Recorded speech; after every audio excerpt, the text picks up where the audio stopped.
Essula ey'ekkumi. Awo Abafirisuuti ne balwana ne Isirayiri.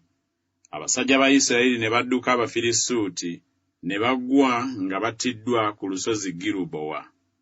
Abafirisuuti ne bakyokya Sawulo ne batabani be. Abafirisuuti ne batta Yonasaani ne Abinadaabu ne Malukisuuwa batabani ba Sawulo. Awo olutalo Sawulo ne lumugendera bubi. Abalasi ne bamutuukako, ne yeeraliikirira olw'abalasi.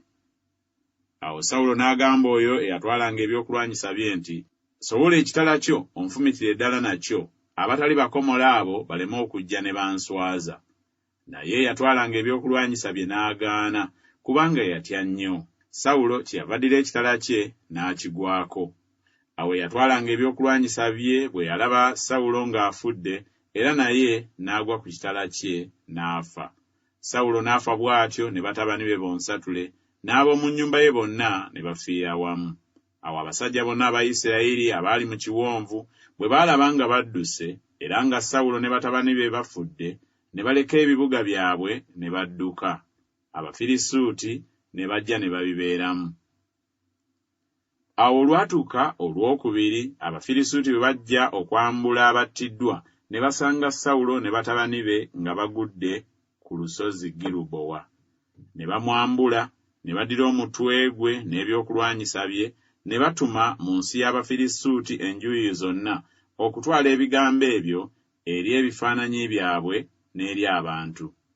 Ne bateeka ebyokulwanyisa bye mu ssabo lya bakatonda baabwe, ne basimba omutwe gwe mu ssabo lya Dagoni.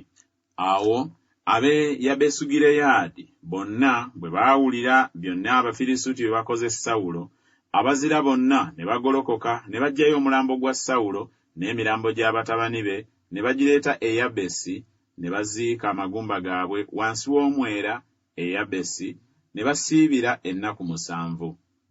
Bw'atyo Sawulo n'afa olw'okusobya kwe yasobya Mukama, olw'ekigambo kya Mukama ky'ataakwata, era kubanga yalagulwa eri eyaliko omuzimu okumubuulizaamu n'atalagulwa eri Mukama, kyeyava amutta n'akyusa obwakabaka eri Dawudi mutabani wa Yese.